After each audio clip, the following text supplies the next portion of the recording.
Okay, folks, we're going to get started. Please make your way forward.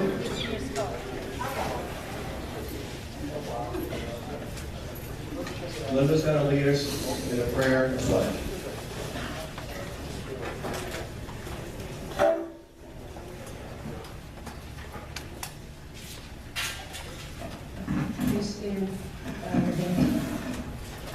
Almighty God, you are our creator and our sustainer. You are our light and our fortress. You are our wisdom and our strength. We ask for your guiding hand to lead us through this meeting. May we approach our tasks with wisdom, and may we approach our members with respect. May our conduct create an environment of cooperation and kindness. Please protect those that are protecting us, our police, our servicemen, and women. Help keep them out of harm's way. Thank you for our speakers today, and open the audience hearts and minds to the messages they bring to us. We ask these things in your powerful name, Lord Jesus. Amen. Amen. To the flag of the United States of America, to the republic for which it stands, one nation, one God, indivisible, with liberty and justice for all.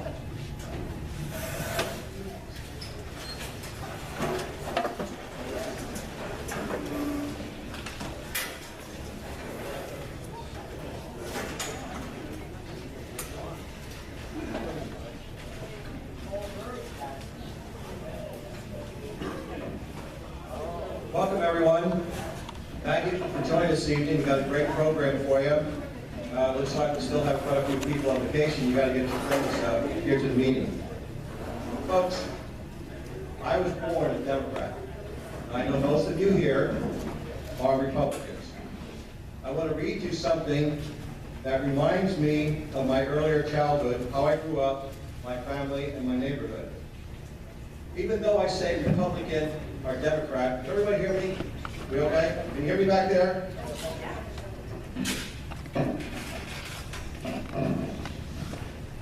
Even though I say Republican and Democrat, I really mean conservatives and liberals. Tolerance versus intolerance. This was written by Kevin Nicholson. Kevin is a decorated Marine Corps veteran who served in Iraq and Afghanistan. He is a first-time candidate in the Wisconsin Republican primary for the U.S. Senate. He was on Fox News and made national headlines because of Democrat intolerance, as you will understand as I read this. You will hear the term #walkaway movement. This is Democrats very dissatisfied with their party and they are leaving. This was written before the Republican Wisconsin primary, which was Tuesday. Kevin lost. He lost to an establishment candidate. However, it does not change anything that he wrote. I'm going to read what Kevin wrote. My decision to be a Democrat was never a decision. It was just expected of me. It was understood. Born into a family of Democrats, my grandfather would often spend weekends talking to me about his respect for Franklin Roosevelt and his annoyance with President Reagan. I listened and absorbed, but was not yet ready to think critically about what I was told, or to decide for myself. I love and miss my grandfather, but life has since taught me that thinking critical about the principles of the Democratic Party is never encouraged, because if you do, you have no choice but to leave, to walk away. I was elected national president of the College Democrats of America in 1999, and now I'm a Republican candidate for the U.S. Senate in 2018. While the Democrats' influence over my political philosophy defined a few years in my late teens and early 20s, the influence could not withstand the test of time, an experience that made me a conservative as an adult. In contrast with my time as a Democrat, my evolution to becoming a conservative Republican was a fully mindful and deliberate decision. based on my life experiences that left me with no other option. While my choice was made clear to me through the experience of my marriage, the birth of my 3 children, my acceptance of Jesus Christ as my Savior, my time fighting in 2 wars, and my experience in business since leaving the Marine Corps, it came at a personal cost. My parents have turned their back on me, my wife, their grandchildren, and their extended family. Adding to this, they decided to make the maximum contribution to my Democrat opponent. An intentional personal blow that made headlines across the country. It was deliberate. And it is true representation of the intolerance of a political philosophy that stands on the false premise of tolerance. I don't enjoy talking about this highly personal experience, but as I see the hashtag walk away movement gaining momentum, I feel compelled to share my story. As hashtag walk away grows, conservatives need to reach out to those who were raised to believe in a Democrat Party and a liberal political philosophy that does nothing to make them more successful.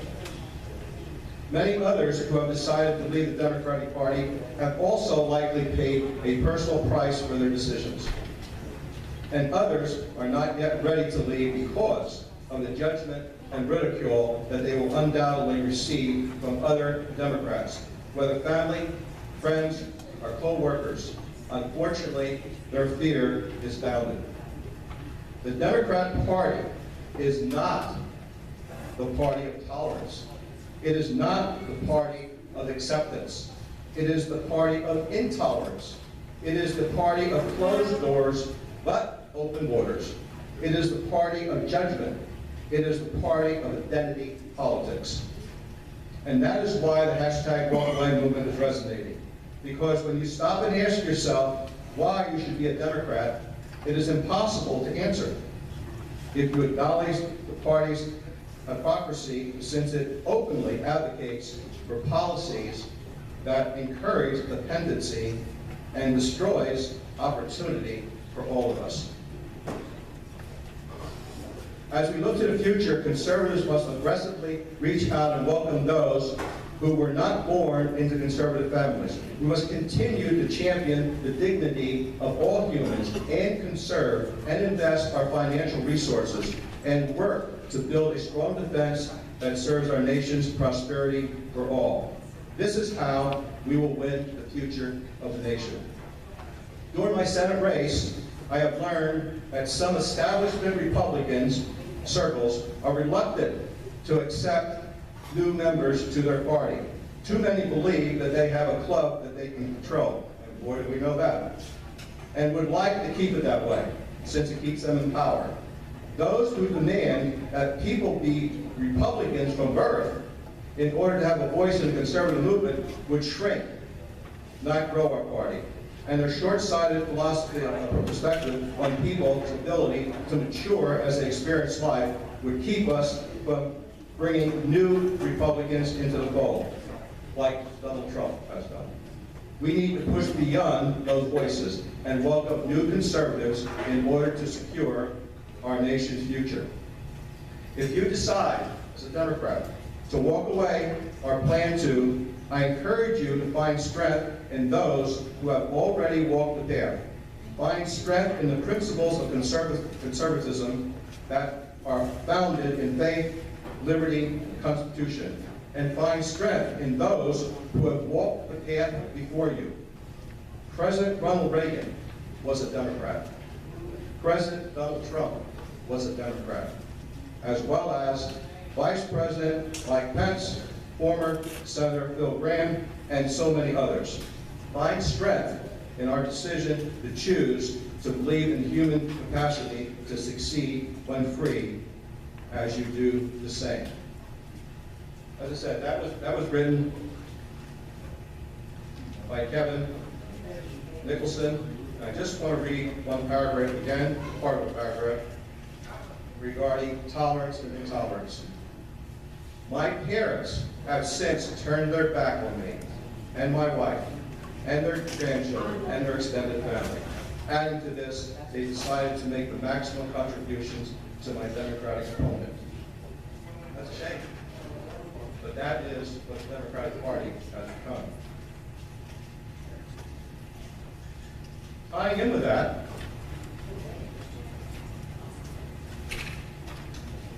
there's a Gallup poll released just Monday. Some of you may have saw it.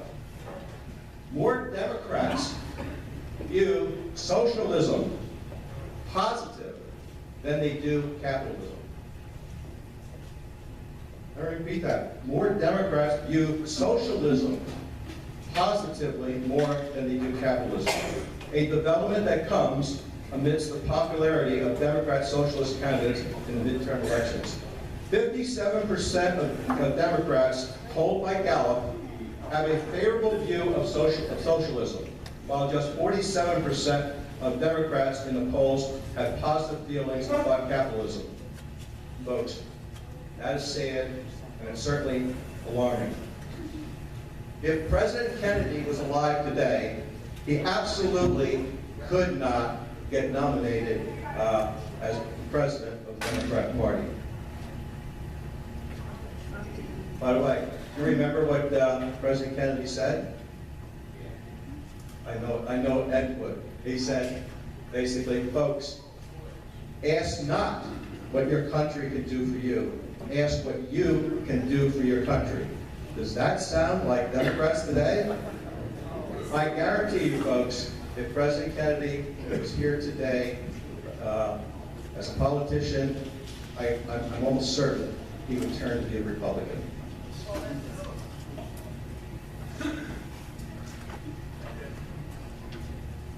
Moving on. Okay, folks, I want to acknowledge a few people. First of all, Heidi Fiddler. Heidi, where are you? Stand up. Heidi in the back. Wave your hand so the folks can see you. Okay. Folks, Heidi, out of her own pocket, has supported and promoted the Berks County Patriots. She has purchased 6 WEEU radio spots, also some print time, and she also was on WEEU, I believe it was Tuesday with Mike Faust, promoting Berks County Patriots as well as school property tax elimination. Folks, let's give a big thank you to Heidi.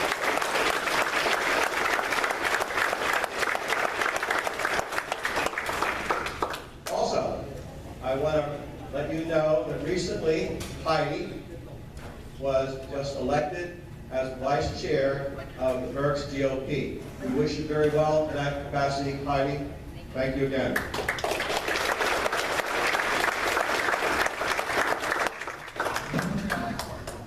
Folks, we have with us tonight Dan Muser. Dan, wave or just, oh, there's Dan.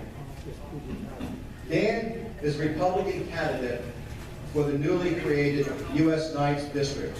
Now, please take an opportunity to talk to Dave, in the back, maybe pick up some signs and so forth.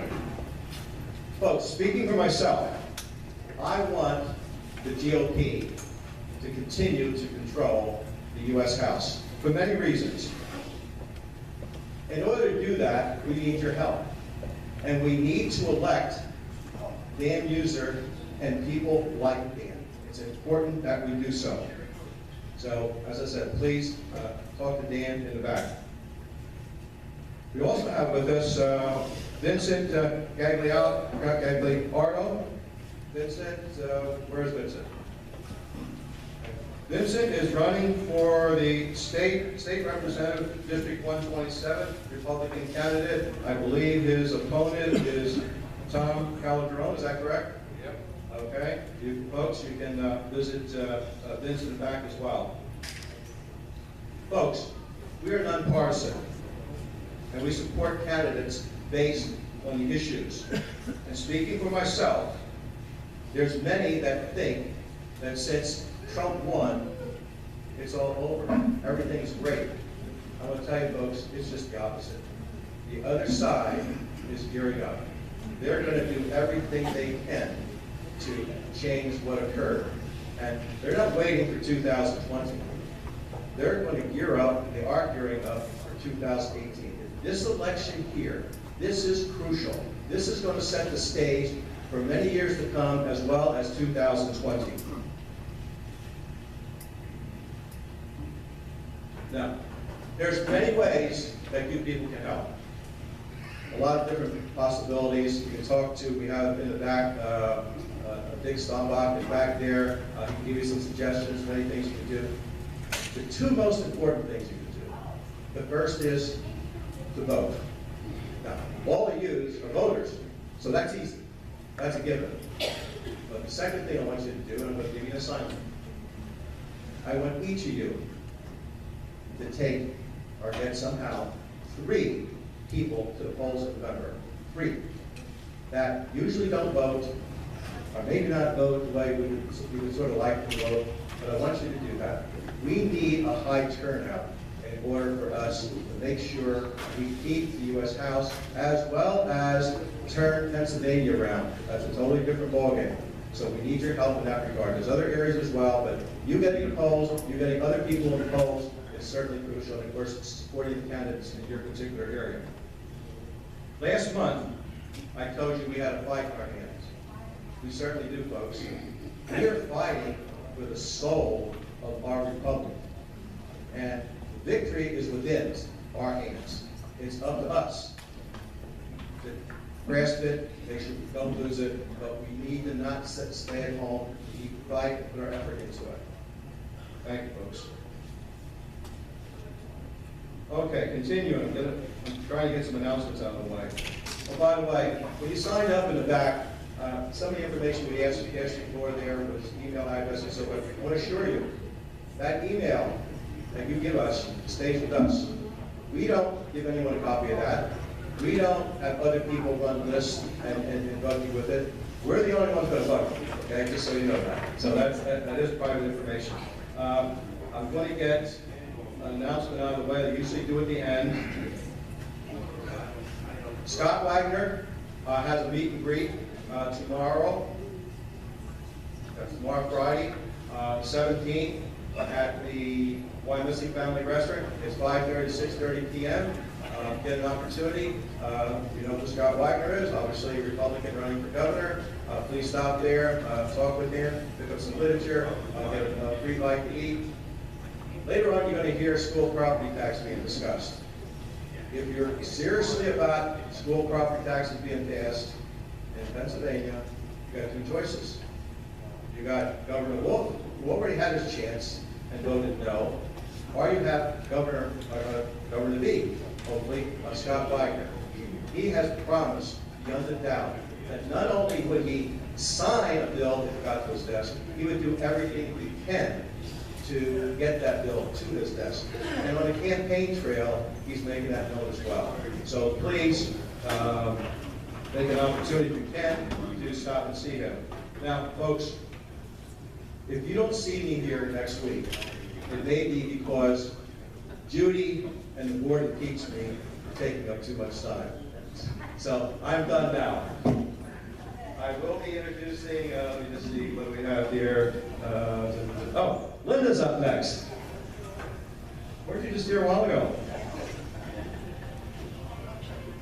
Oh, one, sorry. Sorry about this. We have the new Lehigh Valley commentator, Otto. Take your hand, do something. Otto brought him. Brand new, in the back. Please, pick him up, take him with you. Great reading. Thank you. Also, for a very little amount of money, you can sign up and have them sent to your house. Commentator. Thank you. Okay, I want to talk, thank you all for coming. I want to talk to you a little bit about the movie Death of a Nation. How many of you here have seen it? Wow. Okay, the rest of you have to get out and see it. It is absolutely phenomenal. Dinesh D'Souza says he wants this movie to be part of a movement to fire up Americans to recognize what it is that has made the country so precious and to have both the wisdom and the courage to fight for it. Everyone, you must see the movie. They must see this. Maybe they won't truly comprehend it, but the seeds will be planted. This documentary compares the 45th President Trump to the 16th President Lincoln and explores the role of the Democratic Party in criticizing these two presidents. This will be the first political documentary in a decade to be shown at over 1,000 theaters.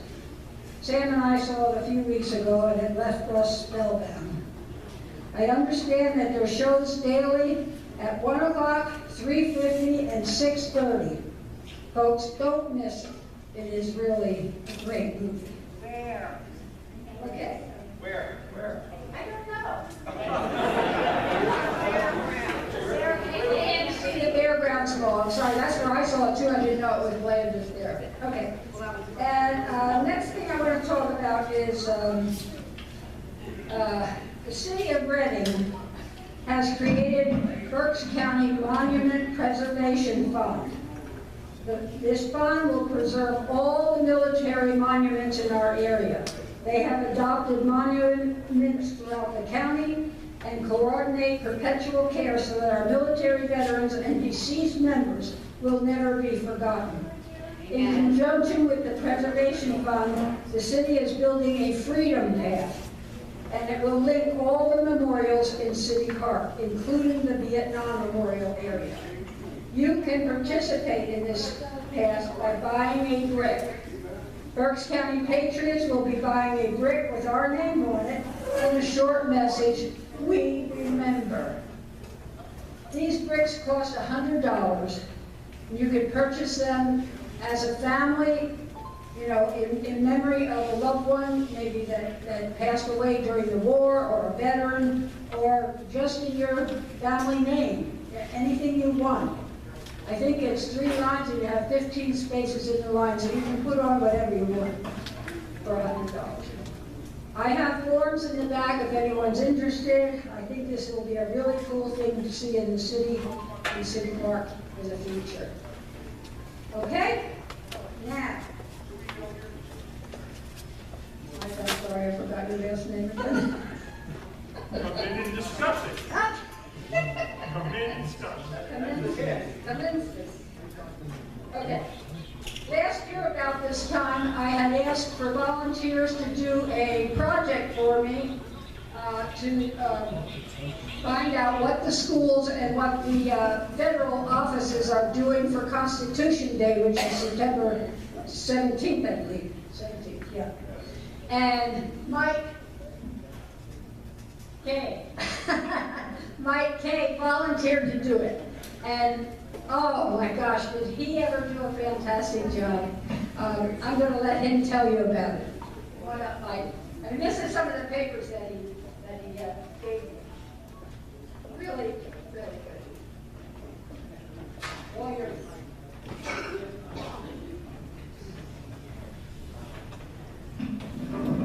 Thank you, Linda.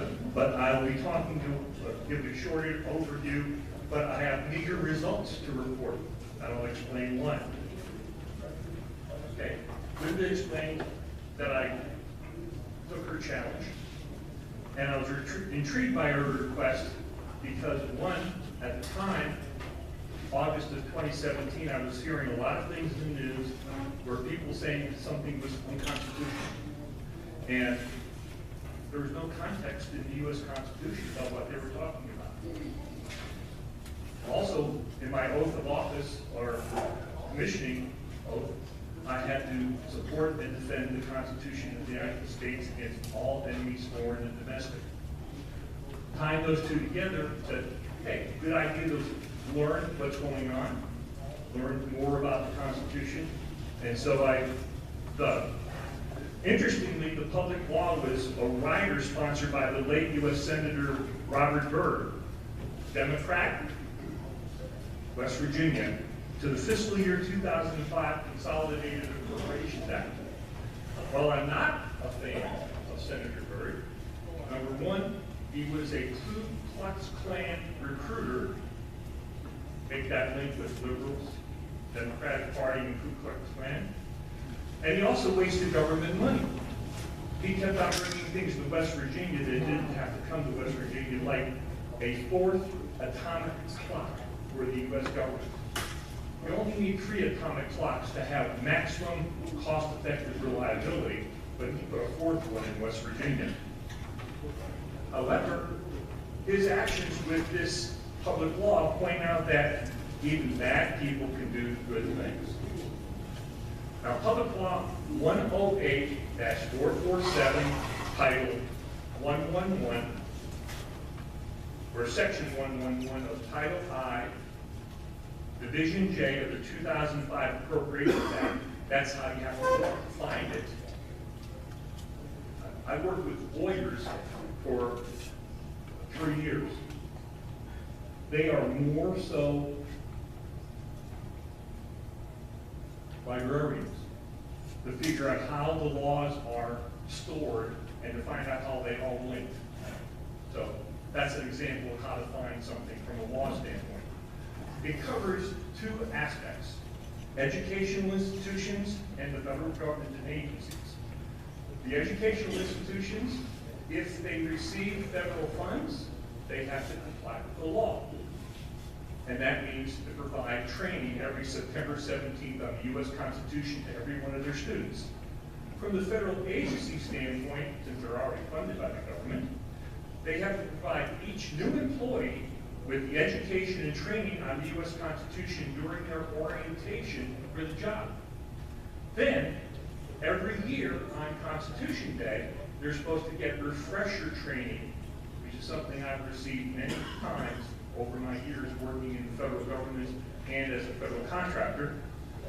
And each employee is supposed to receive this. So my results today have been limited, and I'll explain. And I have various issues dealing with that. First, we have 19 public school districts in Berks County. I got detailed responses from only 3 to date. Boyertown Area School District provided me the best summary and detailed information of what was taught to each and every student in every grade in their school district, okay? And for those of you who are old enough, and I think most of you are, do you remember ABC Schoolhouse Rock on Saturday mornings? They have links in their lesson plans to ABC videos about the U.S. Constitution that they teach to the elementary school students. 3 of the school districts provided acceptable responses, meaning they gave me something of substance. Might not be what I wanted, but they gave me something. 5 provided minimal responses. And I'll point out that one minimal was Exeter Township School District. I was told by the director of curriculum for the school district that they don't do anything at the district level. So I have to contact each of the principals for the 6 individual schools to get the information. Not good management, in my opinion. And then 7 of the school districts provided me no responses, so that's why I have to do more research. I didn't work on this every day. We did it in spurts over the last year, okay? And that's why it's not complete. Now, the school district issues started out with, where did they get their federal money? That's rather easy to handle because the Pennsylvania Department of Education requires an annual financial report. And 15 of the 19 school districts had it on their website. It was easy to get. However, 4 of the school districts required me to provide a right-to-know law request to get it done, because it wasn't on their website. I did that, and now I know what's going on. Interestingly, last year, the lowest level of federal funding was $200,000. The highest level was $12 million. I think you can guess it got to $12 million. Pardon? Red. It was red. Okay. Now, I also found out something interesting, that all the data is wrong in Berks County, in my estimation. Boyertown, Conrad Weiser, and Twin Valley School Districts have administration offices in Berks County. So they're counted as part of Berks County. However, Boyertown has 3 schools in Montgomery County. Conrad Weiser covers 8 housing units in Lancaster County, and Twin Valley has 2 schools in Chester County. My kids graduated from high school in Panama City, Florida, which is Bay County, Florida. Bay County was the complete school district. All the schools belong to one school district. So this amazes me. Now, why the data is wrong, the Bay County data doesn't show Upper Perkiomen School District. Why? Because its administrative office is in Montgomery County. However, a good portion of its footprint is in Berks County, and there's 1 school in Berks County. So I'm including them in my analysis. It turns out that there are 19 offices for federal agencies and departments in Berks County. I had 1 response, and it was acceptable, not great, but acceptable, from the U.S. Army Corps of Engineers. They use an Office of the Secretary of Defense website specifically set up for Constitution Day training. Well, they can look it up and tell them. Good minimum start, okay, acceptable. However, I want to note that I looked also at the Office of Personnel Management, the big daddy rabbits of human relations in the federal government. And on their website about Constitution Day, they state that federal employees are not required to take Constitution Day training. Go out there. I'm going to do some more research on that. Everything. Now, the federal research issues were trying to find the belly button, the point of contact, who I had to ask, who could answer the questions, okay? I sent out 10 information requests, either by email or on the websites. 5 public affairs requests when I could find a public affair email address. I put 3 FOIA requests in, Freedom of Information Act. I have 3 offices still to work, and they'll probably have to be FOIAs. I'll point out, in the case of the Department of Veterans Affairs, which has 1 office, the Berks Clinic in Berks County, okay? I started out asking where to send my FOIA request. I had to go through 3 separate FOIA offices until we got to the one that was supposed to do the work, or give me the answer. But what I'd like to point out is, on the first one that I found and sent it off to at the highest level, I was blown off by the first response to say, oh, they don't do that. I sent back to them an email immediately listing on their website that I'm supposed to contact that email address. If I don't know who to send it to, you're going to help me. So I gave them all the information, and almost immediately I got a response back with the email address I should send it to. I sent it to them, and then they now have it in the hands of the Lebanon VA Medical Center, the FOIA office there, to give me my response. Haven't got it yet. Been there, well, a few days. Okay?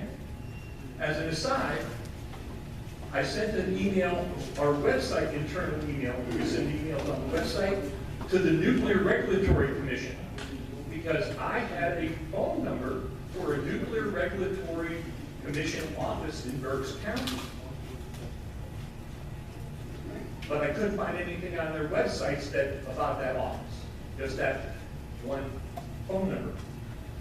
They verified and confirmed that there are no NRC offices in Berks County. But they then did explain that, yes, they provide both the new employee and the annual training, fantastic, online in their system. And the online system tracks who completes the training. Fantastic. They do it the right way, okay? So in conclusion, I have to continue my data gathering with the public schools and federal government offices. I expect to pass much information back and forth between schools, because I found some great things that some of them were doing that other ones could pick up on. I'm concerned about that Office of Personnel Management comment, and I will be investigating that. I still I'm working the non-public school issue along with the 10 higher education schools. The higher education schools probably receive federal funding, and so therefore they have to comply. I've got one response from one that they do receive federal funding, and I should by tomorrow get what they teach. But everything is tomorrow. They said it in the week because the school started. There are also 80-some non-public schools in Berks County. Most of them I expect not to get federal funding, but I'm just going to ask them the questions of how do you cover Constitution Day. Okay? So more to come in the future. Okay? Still working the process, and I'll include with my final report, if you will, all the great websites with U.S. Constitution educational resources. And I have to point out that I stumbled on probably the best one I've ever found. You would think the Constitution Center was the best one to go to, because that's what they're there for. USCourts.gov, Federal District Court in Reading. Okay? They had a fantastic educational site down to kindergarten through 12th grade, specific lesson plans for each grade. They teach on Constitution Day. Okay. Thank you. More to come.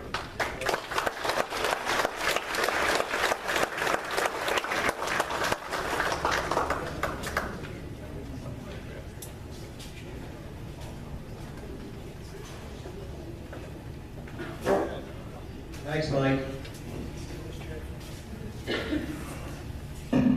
Folks, how many of you have a copy of the U.S. Constitution? Fantastic, fantastic. On the back page, second to last page, exactly what Mike was talking about. And it was 2004, Public Law 108-44-7, Section 111, and it goes on to tell you exactly what Mike was talking about. If anyone does not have one of these and would like one, leave your name with Linda, and I will make sure you have it next month. Okay, folks, up next is our legislative chairman, Rod Miller. He's going to give analysis of last month's meeting and a few other comments I think you'll find rather interesting. Legislative chairman, Rod Miller.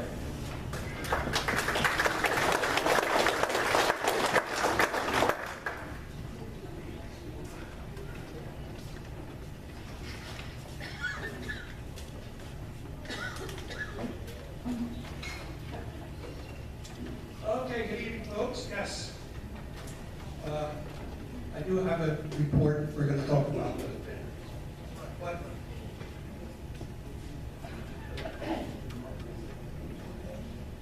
I'm going to do a little audience participation. So, folks, I want you to respond to the questions. We really want to find out what we're doing is working. If it's not working, we want to figure out why it's not working. So with that in mind, last month, for example, we had 93 people here. And those 93 people didn't even cover our expenses. If it weren't for our hot dog vendor, we'd have been in the hole. So from that, I'm gathering that what we're doing, what we're saying is not apparently resonating to enough people to warrant these monthly meetings. So with that in mind,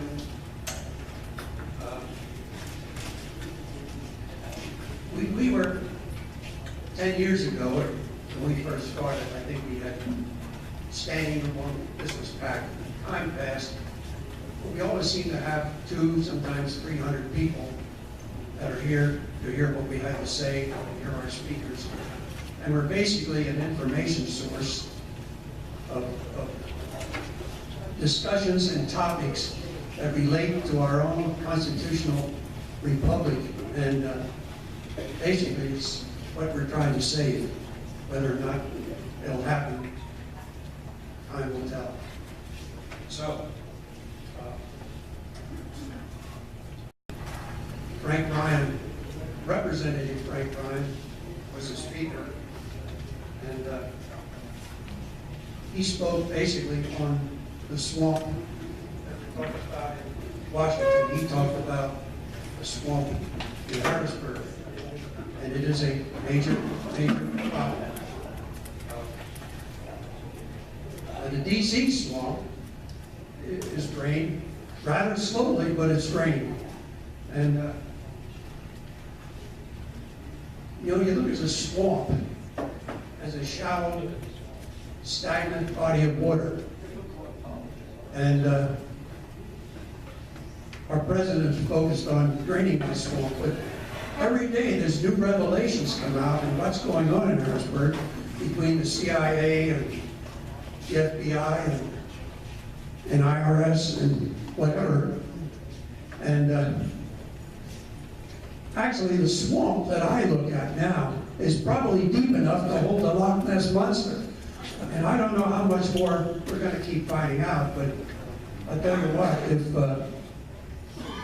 if this midterm election changes the outcome or changes the body in Washington and the House or the Senate is taken over by the other party, it's over.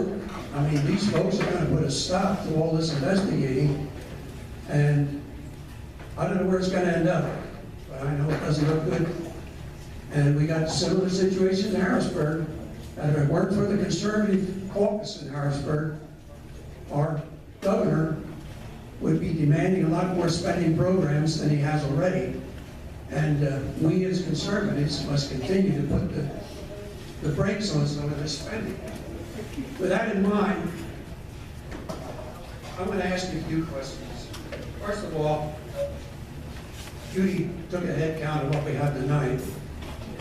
But aside from that, I want to know by show of hands, how many people here are here tonight that they weren't here last month?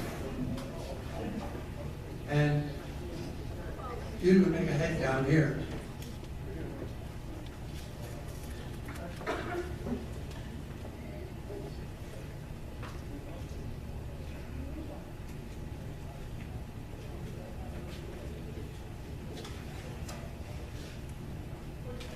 Okay, we got a number.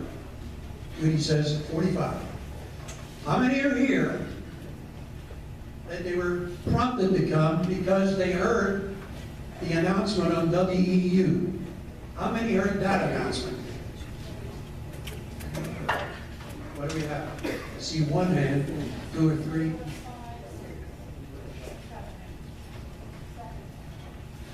Okay. How many are here because they watched the video? I'm talking about people that were not here last month.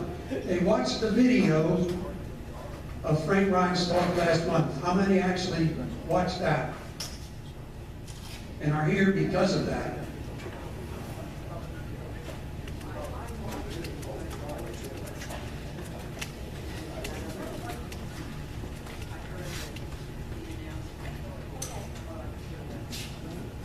Okay.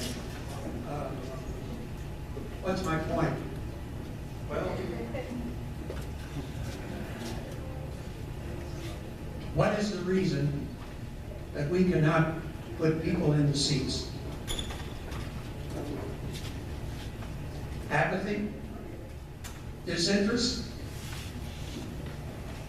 Or have we just plain given up?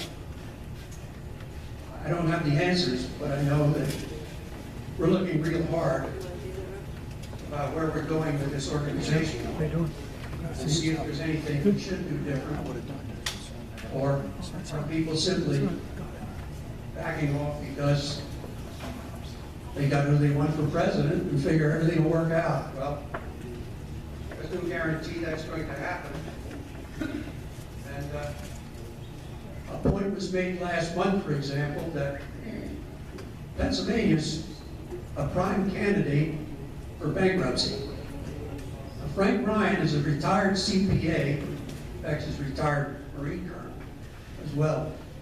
65 years old, he finally had enough of what's going on. He decided he'd turn his business over to his son, His business was basically going around the state trying to help companies avoid bankruptcy. He figured if he go to Harrisburg, he can probably accomplish the same thing. And there is a group in Harrisburg, not a big group, but there's a group that recognizes the financial situation in Harrisburg. And for example, Frank Ryan pointed out last month that there's 4 states that are primed for bankruptcy. Connecticut is number 1. Number 2 is Illinois. You know, that's Chicago, the hoods. The corrupt state of Illinois is number 2. California is number 3. And you know what's happening there with all of the immigrants moving in, illegal immigrants, if you will, it's bankrupting the state. But number 4 on the list is Pennsylvania. Pennsylvania is the second oldest state in the nation, age-wise. When people get old enough to retire, a lot of them move to Florida. Those that don't move to Florida, that are here, they're going to pick up the tab. So, if we're near bankruptcy, the question is, how does this work? Well, the first thing that has to happen is the state's cost of money goes up because the credit rating goes down. After they tap the sources they can, for whatever it costs, their next avenue is looking for more sources. Where are the new sources? Well, for one, there's no law yet that the state can tax your property. Your property is taxed by your local governments, county, township, and school boards. But that doesn't mean those in Harrisburg that need money can't come up with a law to tax your property. And if it does, you know where your property taxes are going to go. And the other place that can get money is pensions, Social Security. You folks that are here after you're retired figuring that you can live through it, if the state needs money, that's a major source of income. There's a lot of retired people in Pennsylvania and a major source of money. And if these folks in Harrisburg don't know how to control the spending, you better get your pockets open up. They're going to be deep because they're going after it. Well, I'll tell you right now, in summary, Pennsylvania's, I mentioned this years ago when I did some research, Pennsylvania's pension fund, which is the money that politicians afford themselves and others, themselves unconstitutionally, but they set up a pension program for public employees. At one time, it was $60 billion in the hole.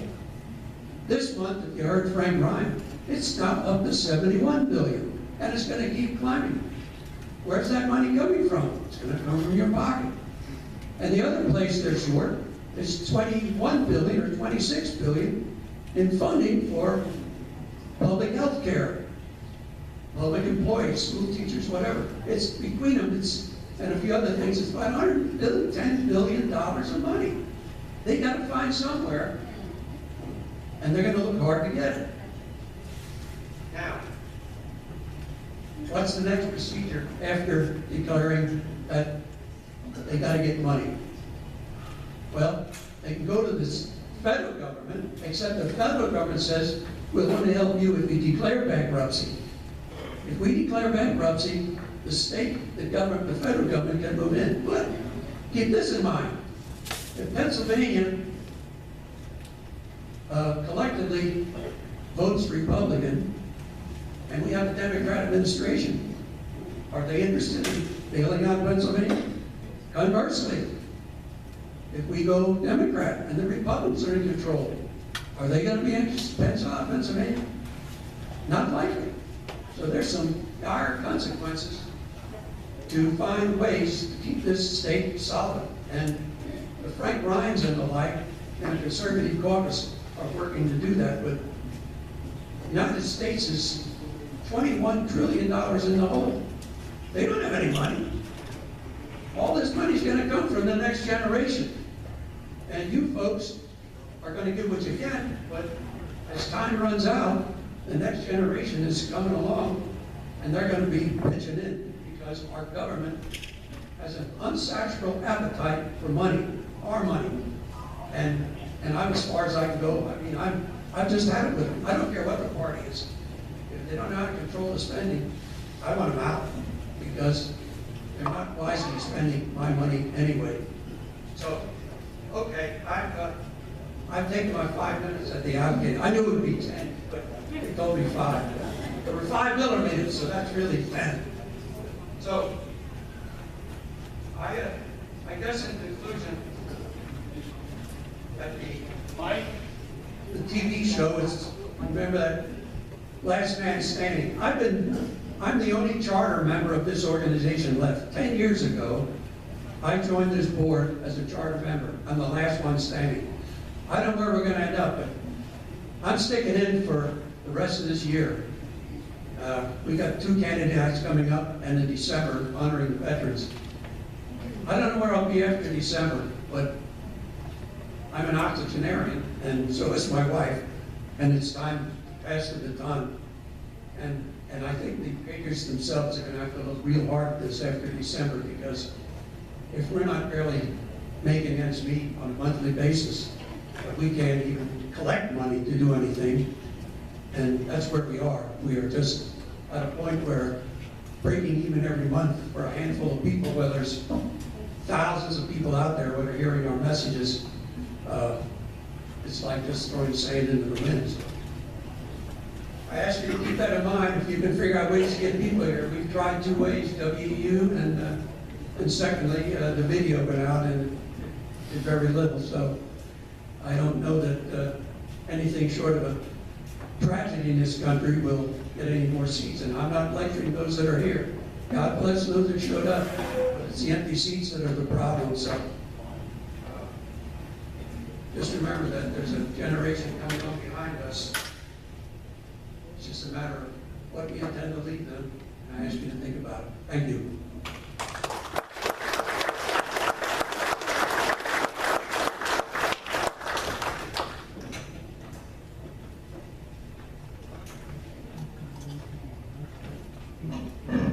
Thank you, Ron. Appreciate your passion. Folks, please give this message a serious thought. Up next is our events chair, Judy Pelka. She's the one that gets the credit for all the work that she does, puts these events together. Welcome, Judy Pelka.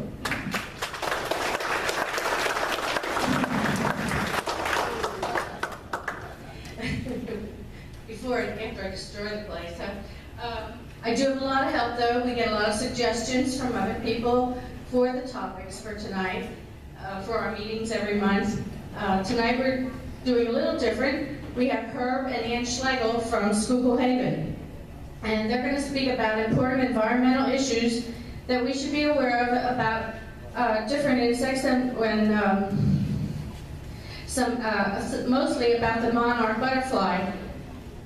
They're going to tell you how they became interested in saving the monarch butterfly. They have a table in the back with some brochures. We had planned a video, but the person that was supposed to help us with the equipment didn't make it. So we're sorry to miss out on that.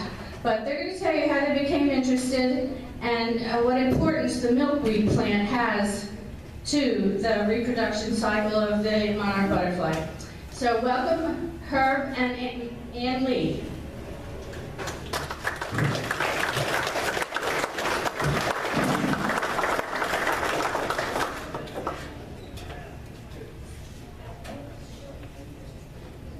You have a traveling mic. You ever...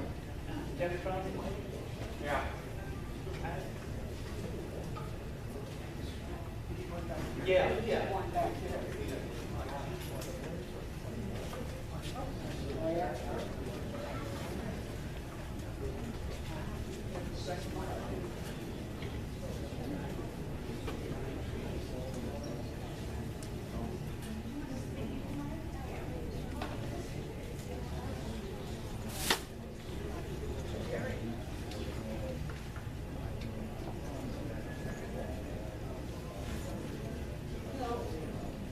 Everything we have to talk about is in the back.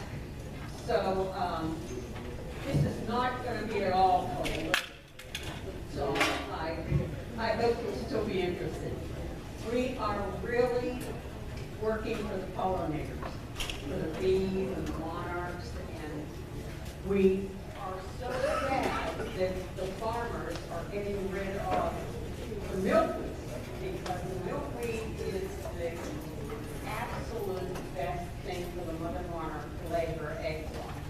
And we have a yard full of it. And we have a lot of caterpillars, and we have so far, what? 150 butterflies. We've released 150 monarchs so far this year. But it's so important that people don't kill milkweed.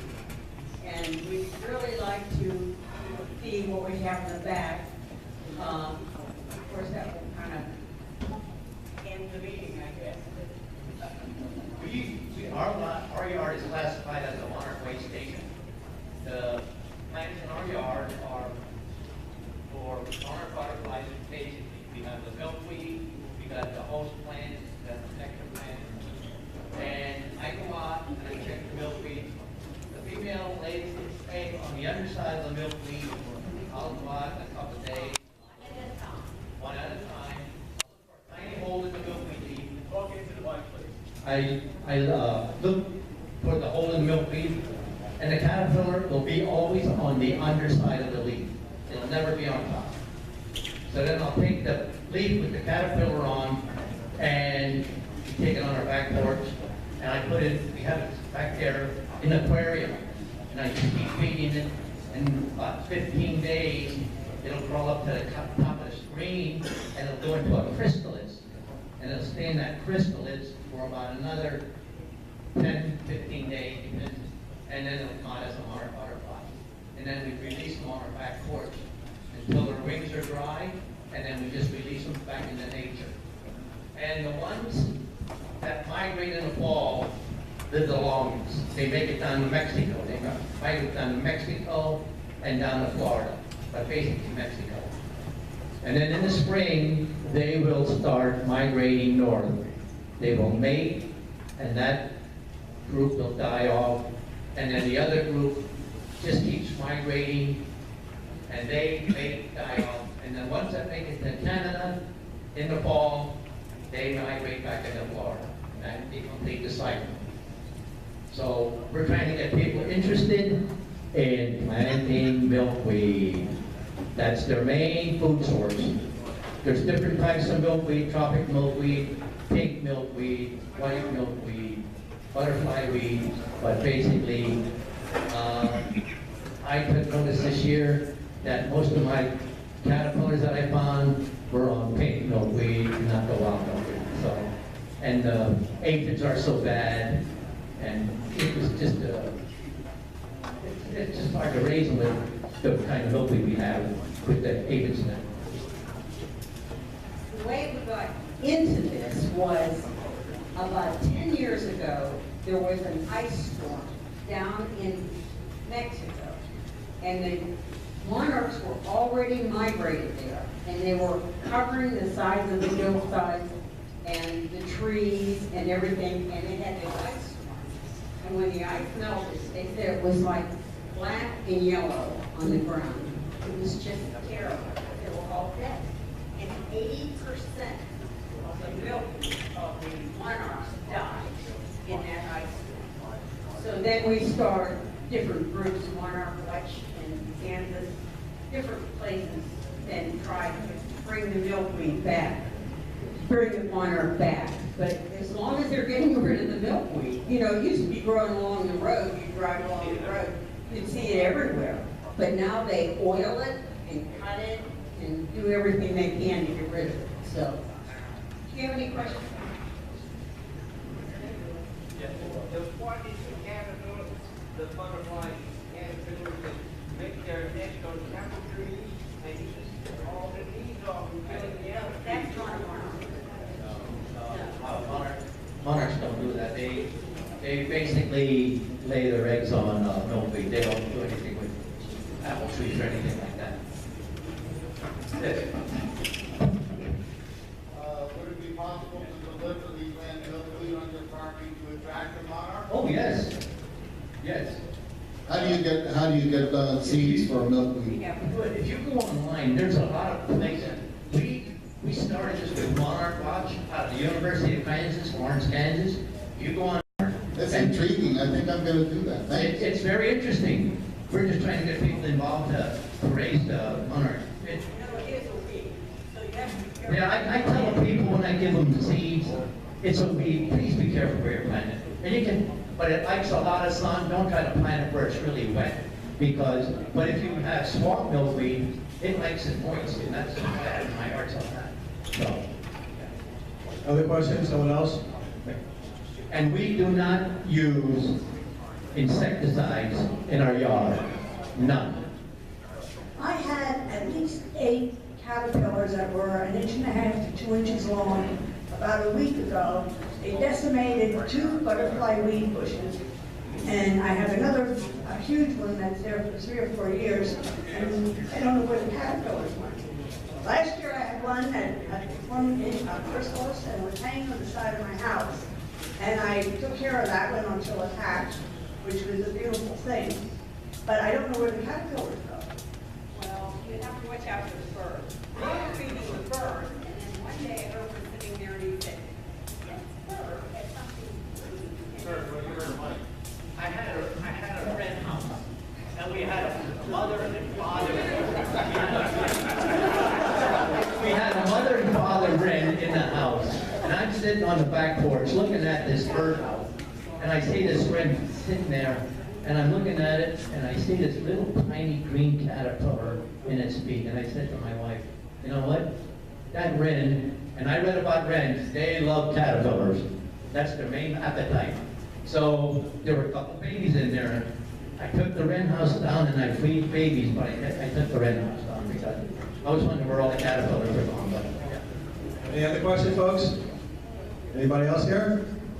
Up front?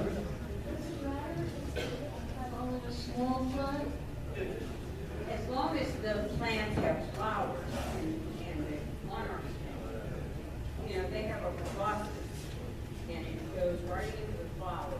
And as long as you have plants that are nectar, that they can get the nectar from, it's good for the butterfly.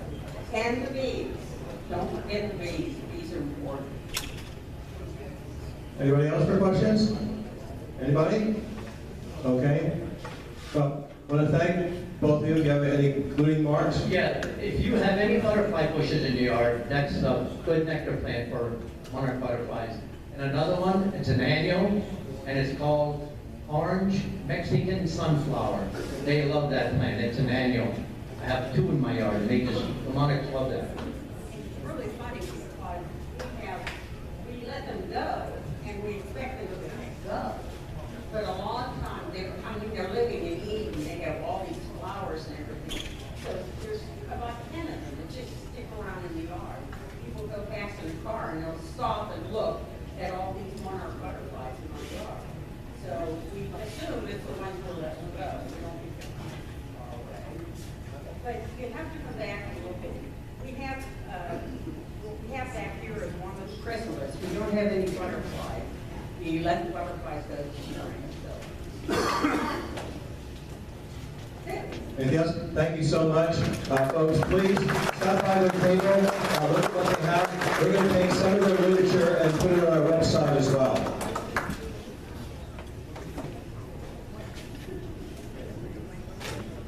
Ron?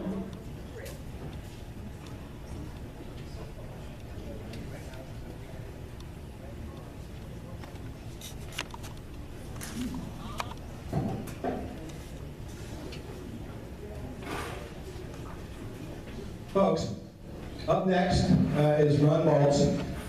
Before I bring him up, obviously he's going to be talking about the antiquated square property tax that we have, trying to eliminate that. It's been going on for quite a few years.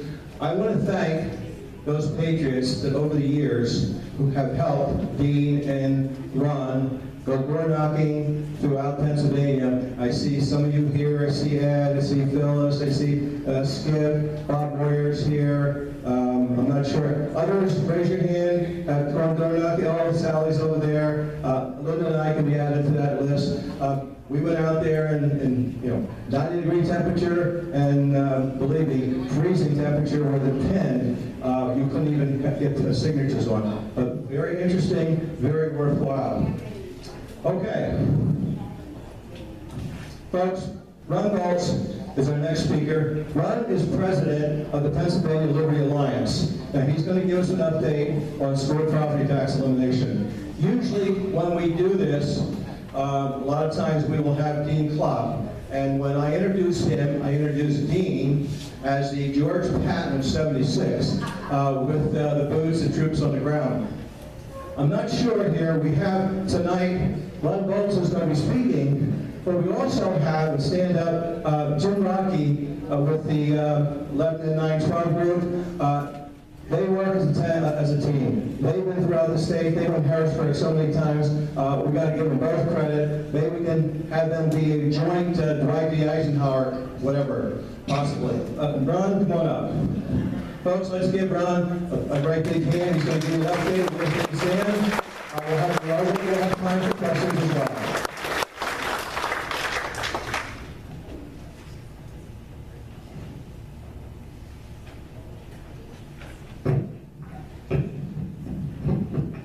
Thank you, Sam. Thank you, everybody, for being here, coming out tonight to, and obviously for your interest in this issue. I know many of you are as passionate as Jim and I are about this. So as Sam said, I'm here in lieu of Dean. Dean couldn't be here tonight, so I came to fill in for him to give you guys a little bit of update. So what I'm going to be talking about is what the Pennsylvania Liberty Alliance has been doing, sort of what we have planned in the immediate future, and what we're doing in Harrisburg to try to move this issue forward. So what we've been doing, we've been up in the Scranton area for quite some time. We've been in Senator Blake's district. Blake is a staunch opponent to this legislation. He has sort of led people on in the past, you know, I'm sort of for it, you know, to act like, you know, maybe he could be convinced, but he has since turned into a pretty staunch opponent. So that's why we're up there doing what we do in his district. We actually started in 2016 with a couple canvassing events up that way. We continued through last year, 2017. We had more canvassing events up there. We actually did a bunch of town halls. Do you remember how many we did? Maybe 5. I think at least 5 we did up in Scranton last year on this issue. Earlier this year, in petition season, a bunch of volunteers decided, well, they would like to see Blake have some opposition. We needed a Republican on the ballot to oppose him in that district, and so they went up right after a snowstorm, the last day before petitions, and they helped Frank Scavo. They trudged through 8 inches of snow, folks, on a Saturday. Drove from here up there to do it. 5 people got 300 signatures that day, the day after a snowstorm, to get enough signatures before the following Tuesday, the deadline. So that shows you the kind of dedication that our volunteers have on this issue. So we did that earlier in the year. In the spring of this year, we began our mailing stuff that we like to do out of Pennsylvania Liberty Alliance. We sent out 800 letters to key individuals to let them know where Blake stands on this issue. And when I say key individuals, I'm just going to leave it at that. I don't really want to give away what we do. But let me tell you, they are people that would be very interested in knowing where he stands on this issue and expose his, as we like to call it, a little bit of his hypocrisy. The canvassing continued. Dean has been up there with his troops for 3 Saturdays already, up in to help, you know, Frank Scavo get the message out, to show, educate the folks where the 2 candidates stand on this issue. They hit 6 different towns already up in that district.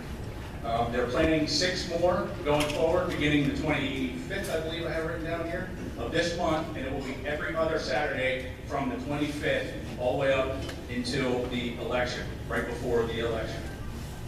If anybody here would like to help, they leave the Bethel Fire Company every single Saturday at 7:30 sharp. They head up to Scranton. Basically what they do, they go up there, they meet others in the area, they distribute the maps, the clipboards, everything that you're going to need. And for those of you who might be a little uncomfortable, we even provide a script for you until you get a little more comfortable. You can develop your own script later or stick with that. Whatever makes you feel good, whatever you're comfortable with. Have a lot of fun. They usually go to have lunch, go out for maybe an hour or so after lunch, and by 2:30 you're in your car heading home. So you're home by dinner. So try not to take up too much of your time. It would be most of a Saturday, but you would be surprised. You can hit hundreds of doors in just a few hours with a big group of people. And that's what Dean's been doing. That's what we've been doing for years, really, all around the state. So the culmination of the canvassing, We're going to have 4 more town halls up in Scranton. We already have them booked. The first one's going to be September 26th at the Old Forge High School. We're going to be taking the 76 presentation right into a high school up in Scranton. We're going to be at King's College on the very next day, the 27th.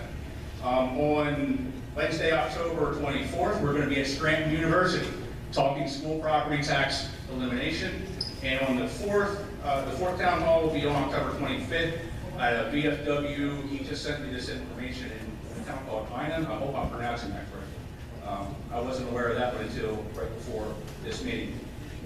So in support of these town halls, folks, we are humbly asking everybody here, everybody that is a supporter of 76 and this movement, please, if you're able, please donate some time.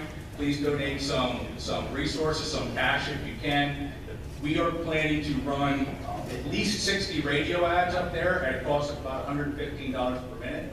And we are also going to be running ads in the local newspaper up there to promote these town halls. We're estimating the cost is going to be about $7,000 or so.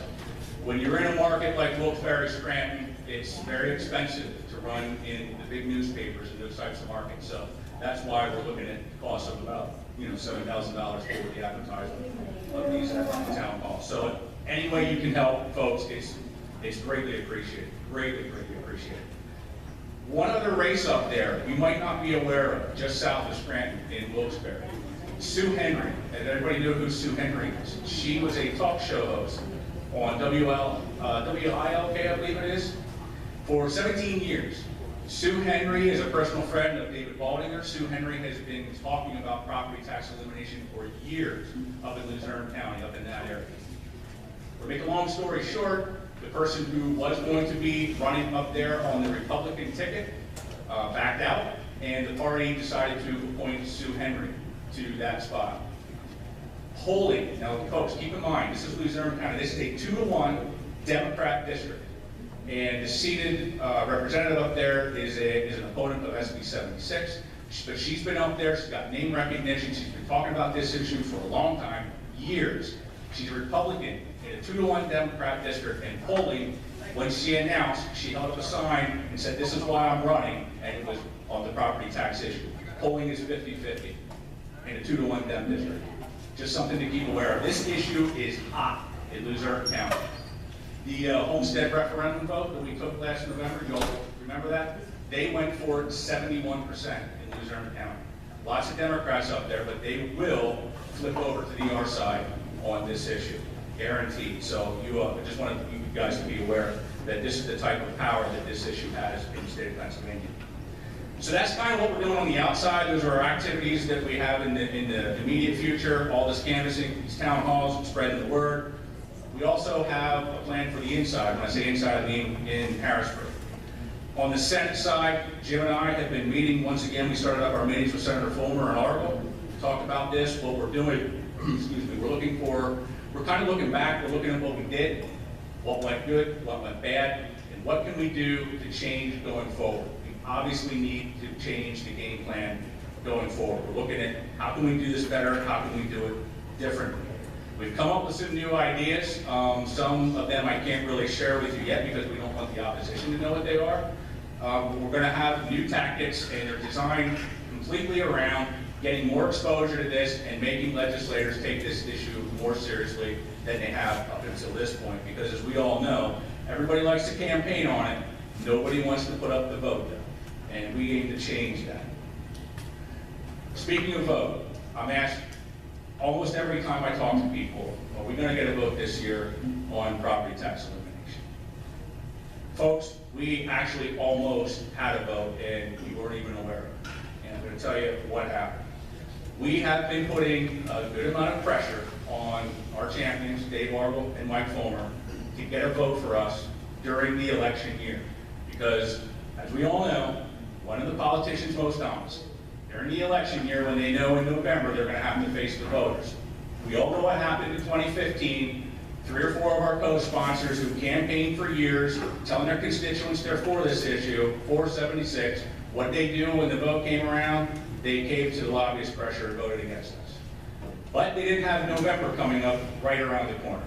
So that's why we always try to get votes force them in an election year, and we put a lot of pressure on Dave. We really did to do that, and he came through for us. He did make an attempt to get us a vote, and I think you guys need to be aware of that.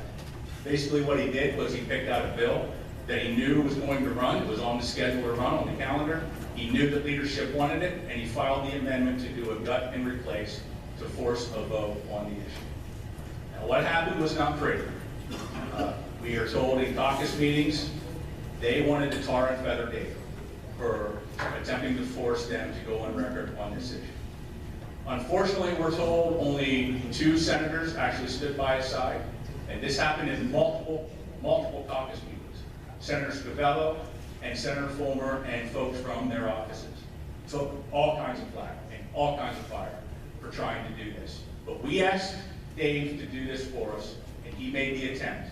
And I think the next time you folks see him, you need to let him know that you appreciate what he tried to do for us, because he burned a lot of political capital doing that. I will tell you, it was not pretty. On the House side, we have a plan there too. Jim and I are looking to talk to new members in the House. We're looking to talk to other members that voted for this back in 2013, and we're looking for some of the more fresh blood that came in since that vote. Most specifically, we've been meeting with Frank Ryan, who was here last month. He has a very large interest in this issue, and so we are going to begin doing pretty much the same thing on the House side that we're going to attempt to do on the Senate side. You know, we have to come to grips with reality here, folks. We haven't had a vote in the House in 5 years on this issue. 5 years. We keep doing what we've been doing, we're not going to get anywhere further. We also kind of look at who the co-sponsors are currently, and we look at who they were previous back 5 years ago. We really haven't picked up any more support on the House side. So whether we would like to admit it or not, it's the truth. And the truth is we are a serious lack of leadership on this House side on this issue. We have to change our game plan there as well. So that's going to include bringing in fresh blood, again, looking at new ways to get more people involved. We want to get more people not just involved, but passionate about this to the point where they're going to do things like maybe Dave Arville attempted to do on the Senate side. Because, let me tell you, if lobbyists have their way, this issue is just going to continue the way it's been, which is campaign season, they're going to make all the promises, but when it comes time to run a vote, they're not even going to bring it up for a vote, to stay off the record. It's just the way it is. This bill and this issue is such a status quo changer that it goes so far beyond just your school property tax bill. It affects Harrisburg in ways that the more you think about it, it really crushes the status quo, really hurts certain lobby organizations, and they're not going to stand for it. So basically my point is, it's going to take us, it's going to take you guys, it's going to take me, it's going to take Jim and Dean to force this issue. It's not just going to happen on its own by going in and asking anymore. So that's why we do what we do. But the good news is this. Back in the primary season, the GOP on the Senate side decided to do some polling of Pennsylvanians to find out what do you guys think? What are the big issues in Pennsylvania? And wouldn't you know that the property tax issue in that poll was tied for #1 among Pennsylvanians who answered the poll with jobs in the economy. Think about how big that is. We all know when we're involved in politics, what's always at the top of every poll is always jobs in the economy. We all have heard the political adage, right? It's the economy, stupid. I mean, it's been that way forever. So for this to be tied with jobs in the economy at #1 is a big deal. And now the GOP are seeing it for themselves. We've been saying it for a long time, and we've been telling them this is an issue everywhere. There are certain areas that don't like it so much, but everywhere we go, and this polling data has sort of backed up what we've been saying for a long, long time. So now I suppose we can also go to our state legislators and say, you know, it's the property tax, stupid. You know, come on, let's get with the program. The people want this done. Other good news, well, sort of good news, was the homestead vote last November. You guys remember that. As we told you then, it was a bit of a double-edged sword. We were sort of between a rock and a hard place on that. We decided after much discussion that we would try to emphasize that we vote yes on that. Because the fear was that if you voted no, it would be used like a referendum against you. They would come back and they would say, look, we gave the Pennsylvania voters a choice and they voted it down, therefore leave us alone, they don't care about it. A little bit reluctantly. 56 of the 67 counties, 83% of them voted yes for that homestead exclusion. Once again, showing the legislators, people do care about this issue. Of the counties that voted yes, the average split was 60-40, a 20-point landslide.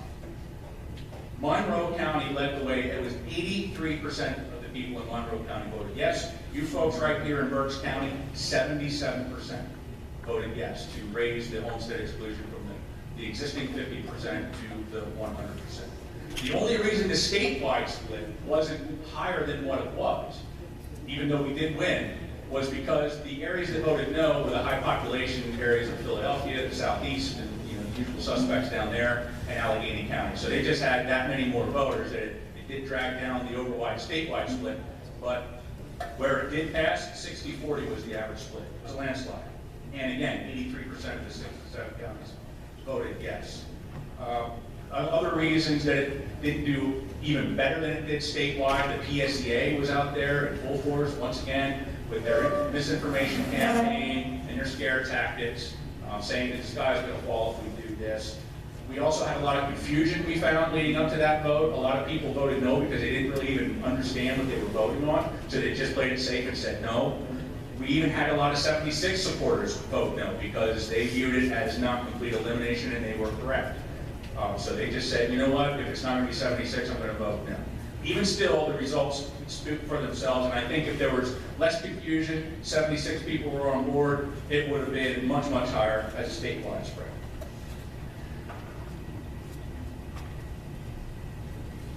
The downside of the homestead vote, of course, was now we just gave the legislators a path to maybe find an easier way out than 76. So what I'm going to do now is I would like to talk to you guys about two different bills that were introduced around the Homestead Act.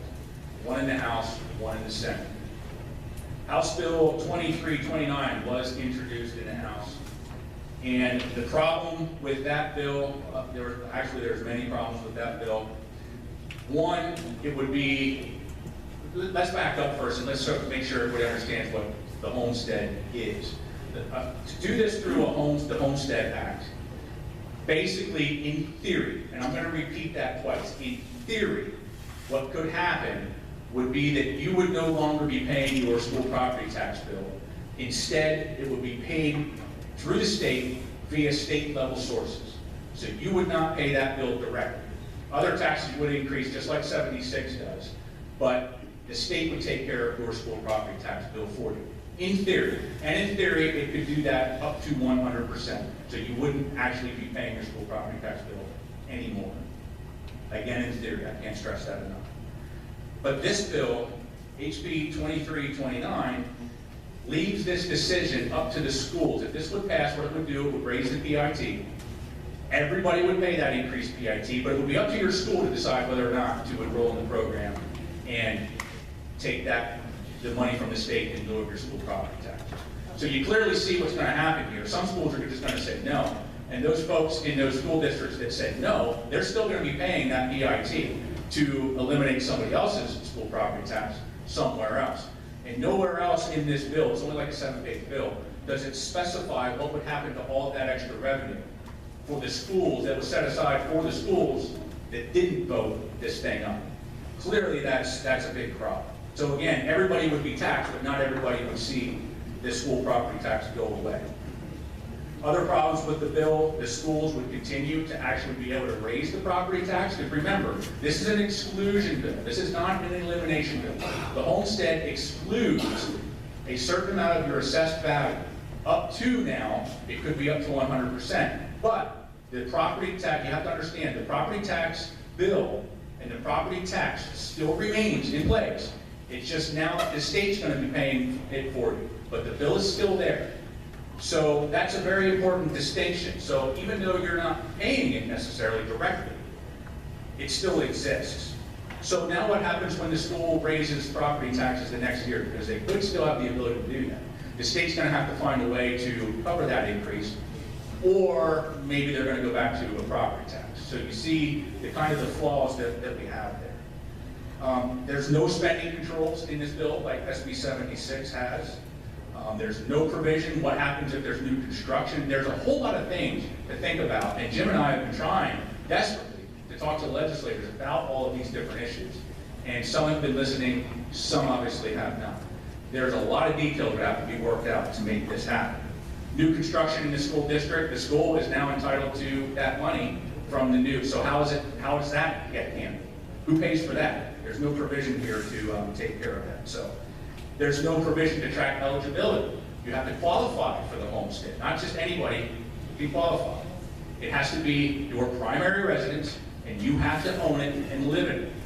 That's your permanent residence. That's basically the qualification for homestead. So what happens if you sell it to somebody from out of state? Or what happens if you sell it to somebody who uses it for a vacation home? How does that get tracked? There's no provision for that. So that's one of the problems, a bunch of the problems with that House bill. On the Senate side, Mario Schegel introduced SB 1137. That bill contains pretty much all the same problems that I just mentioned, and then some. The first thing that's wrong with Mario's bill is that it seems to attempt to change the definition of homestead. So I just mentioned that homestead currently basically means you own the home, it's covered. As long as you're living in it and you own it, and it also includes the land that your home is on, and any improvements on the deed of the property. Meaning if you have a detached garage, shed, a barn, whatever it is, all of that is covered under the homestead as long as that's your primary residence. Mario's bill seems to try to change that. I didn't think I was going to have as much time as I did, so I left the actual definition at home.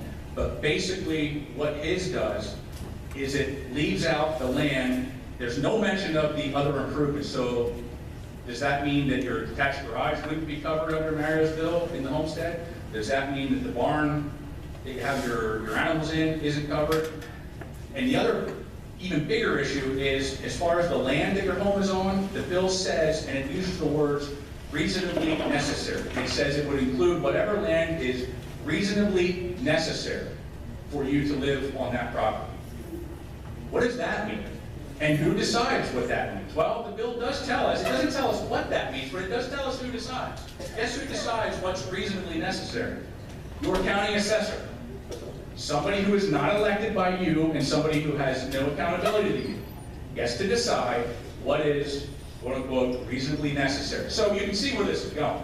Maybe the first year everything is included. Maybe the year after that they say, well, you know, anything over 5 acres, that's not going to be, you're going to have to start paying taxes on that. And it gets dwindled down. At some point it's going to be, well, we're not going to cover land at all. It's just your home. I see it going further than that. I see it, well, you know what? If we're going to have this reasonably necessary kind of approach and attitude, if you own a 2,500 square foot house and there's only 2 of you in it, do you think somebody's eventually going to say, you know what, that's not reasonably necessary for you to live? We're only going to exempt up to 1,000 square feet, and anything over that, you're going to start paying taxes on it. So you see where I'm going with this. This is a reduction bill in the making, and it raises the PIT to fund it almost by 2 percentage points to do it. So you see my skepticism with Mario's bill. There's other language in the bill that sort of backs up what I'm trying to say here. This is only like a 9-page bill, folks, so if you want to read it, I should have brought it so I can just read it right to you. But at the bottom of page 14 to the top of 15, it seems to suggest that they already are anticipating that not your entire property would even qualify for a reduction under this bill. And then at page 15, it really pretty much says it all. It says the school district may qualify up to 100% of your property for reduction. The school district may and up to 100%. I don't think we need to really go any further into explanation of why this is an absolutely horrible, horrible bill. Now, I don't say this so you guys go and call up Mario tomorrow and scream and yell and call him names, because a lot of people have been doing that so far. And it's created a little bit of a problem. You have to understand there are some legislators that I will stand up here and advise you do that, and there are others you don't. And Mario is not an enemy of ours. I'd like to make that clear. Mario Scrivello lives, his district is Monroe County. What I just read to you, 83% voted this up. They are the worst part of the state. They are getting pounded, even harder than Berks County, with the property tax. It is not unheard of to have a $200,000 home up there with a $12,000 property tax attached to it. It is very, very bad. He is between a rock and a hard place, and he's trying desperately to get his constituents some relief. My opinion is he's willing to compromise a little too far here, but he's not an enemy of ours. PTCC has been sort of flaming him, and there's been this battle going back and forth. I think it's a little bit counterproductive in this case. What we need to do is talk to Mario, explain to him why we're going to oppose his bill, and try to get him back on track and stick with us on making sure we do complete elimination 100%, because his bill does not accomplish that. We have been talking about this issue for how long now, folks? I mean, years and years and years. Too long. I know you guys are getting tired. I know you're getting weary. I know you hear the broken campaign promises every election season, in and out. Everybody coming in runs on it. We hardly get the votes. We get stabbed in the back when we do finally force a vote. I know how you feel, because I feel the same way.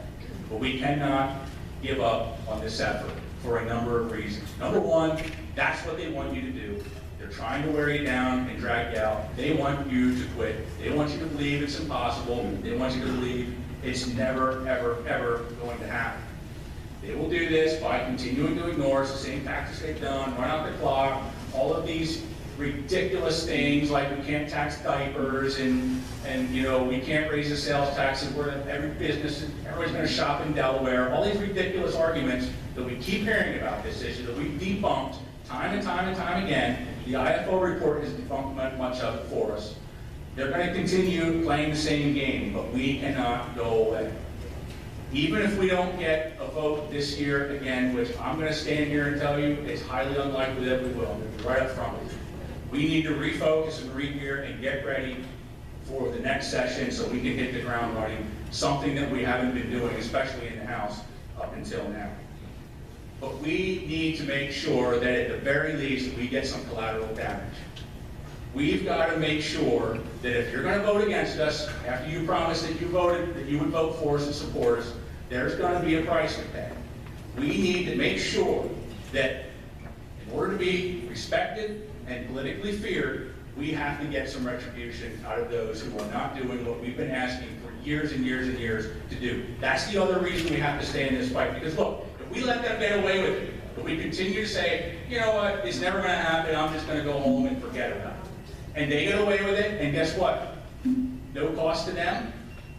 The next issue that you try to promote, you try to push forward, you're not going to be feared. You're not going to respect it. Why would they worry about you? They're going to give you the same thing again. They're going to listen to you. They're going to appease you, tell you they feel your pain and everything they've been doing up until now, and they're going to, wait you out again. It's got to change, folks. So that's why we do at Pennsylvania Liberty Alliance exactly what we do. I will assure you one thing. When we sit around our board members and we talk about what we're going to do, where we're going to go, what our next battle plan is, and the decision is made, and Dean Klopp straps his marching boots on, as Sam likes to say, and he heads to your district and your state legislator, I pity you. Because a whole lot of educating is going to happen when he gets there. A whole lot of door knocking is going to happen because Dean's a little crazy, in case you guys haven't noticed. He loves this stuff. He tells me all the time, Ron, if I could knock on doors all day, every day, I would do it. He loves it, loves it. I don't know that I can say that for me. I don't really love it. I do it when I get the opportunity. But Dean, he's an animal. And he is relentless, and he goes and he does it. And he brings the political pain with him when he does it. He goes into those districts, he educates the constituents, tells them the truth, lets them know. Did your legislator stab you in the back? He told you he was for this, guess what? He voted against it. A lot of people don't know this stuff. And it's been very effective all over the place. We go all over the state spreading the truth. We call it the train of pain, the train of political pain, we like to refer to it. Boots on the ground, folks. That is the most important thing that we can do. The Tammy Keeners, the Ed Benders, I know you guys are both here. All of the volunteers that are in our group, in your group, those people are who is going to get this thing done. Sam and Linda Brandon-Dora have donated very heavily to this cause, and we thank them for that. That's the other aspect of this. It cannot be done. We work for free. All of this money goes towards these ads, these town halls. This stuff is not cheap. But all of the folks doing that work, the door knocking, the writing the checks, they are the unsung heroes of this cause, not me. I get to stand up here, and I get to do the presentation, and, you know, and Jim does, and you know, I get to have the glory when the news interviews me and all that. I'm not the guy that's getting it done. It's the people like Dean and the volunteers going door to door. They are the offensive linemen in this fight. They're the ones making the quarterback and the running backs look good, but the news doesn't give them any attention. They get no credit for it. So these folks are fighting for you. They're fighting for all of us, and so I please ask you to consider helping them in any way you can with either signing up to go door to door with Tammy back there, or a donation, or both. And I appreciate your attention. Thank you very much for listening, and I'll take questions if you have right now.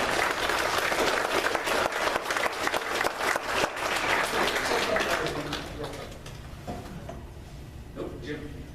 Let me just say a couple other things. And what we're going to do, we're going to bring Jim up, because Jim has been my partner in the foxhole everywhere we go. Jim is the most reliable guy I've got. I consider him one of my best friends at this point, and we are actually going Monday. We're going up to Wilkes-Barre to testify at a public hearing up there. Jim's going to be with me on all these town halls, has been on almost every town hall. There's only maybe one or two exceptions, and so you guys all know Jim, so he's going to come up here in a minute. But one other thing, I'm going to make a few personal comments, not as the president of Pennsylvania Liberty Alliance. I'm going to talk to you as just Ron Boltz, one of you. I know this group had a little bit of a, we had, when it came down to some of these races in the primary, we had Scott Wagner and we had Paul Mango. And this group in particular, I know was a little split there. There are a lot of Paul Mango supporters here, and I fully understand why you were Paul Mango supporters. The primary's over, Scott Wagner is the nominee. Scott Wagner is out there. I just saw him last night. He is beating the streets. He has made over 500 stops across this state, and he is all in, I can assure you, on this issue. We have convinced him. It wasn't easy. Over several years of talking to Scott, Sam was present. Sam, we had interviews with Scott, and I think he would back me up on this. Scott Wagner is all in on this issue. I saw him last night at an event, and when I showed up, I was walking by him, and he recognized me. He said, hey, Brian, I want to show you something. And he was so proud of it. He showed me his door hangers. Right on his door hangers is, I will eliminate the school taxes on your home. And he wanted to make sure I saw that, and I was glad that he did. I thanked him for that, and I thanked him for everything he's doing. Governor Wolf, you may not know this, and Jim and I met with Governor Wolf on 2 separate occasions for an hour each. And I will tell you, this might not be a popular thing to say here, I actually like the guy. As far as a person, Governor Wolf was very gracious. He listened to us. He showed us respect. The second meeting was pretty much just Jim and I and Sue. He allowed us that because the previous one had some other staffers that we wanted to meet without them present the second time, and he accommodated us. We were pretty hopeful that he was going to maybe come our way and hope to bring some Democrat votes on board. He never did. He just never did. We now have a lieutenant governor that's his running mate who has spoken for both of them publicly, saying they are absolutely opposed to school property tax elimination. Scott has voted for SB 76. Scott continues to beat the drum everywhere he goes. It is now a key point in his campaign. So what I'm asking you folks to do is, the Mango supporters here, you gotta help. You gotta get out there and you gotta vote for Scott. And you gotta get everybody else. If you want this issue done, it's not gonna happen with Governor Wolf. It's just not. I think we all know that. We knew that before. But we were hoping if we could at least get it to his desk before the election, he would probably have to sign it. I fear that if it gets there after, there's no incentive to sign it. Scott Wagner is our chance right now. And that's it. And one other thing I'd like to say, We are also in a pretty heated primary battle for the congressional district. I myself took part in that. I was not a Dan Muser supporter. It's very well known. Neither was Jim Rodkey. The primary is over, folks. The primary is over. We need to get behind Dan Muser. We need to help him every way we can. You've got to get out there and vote. We've got to put the past in the past. Time for fighting amongst ourselves is over. We had that chance in the primary. It's done. We have our winners.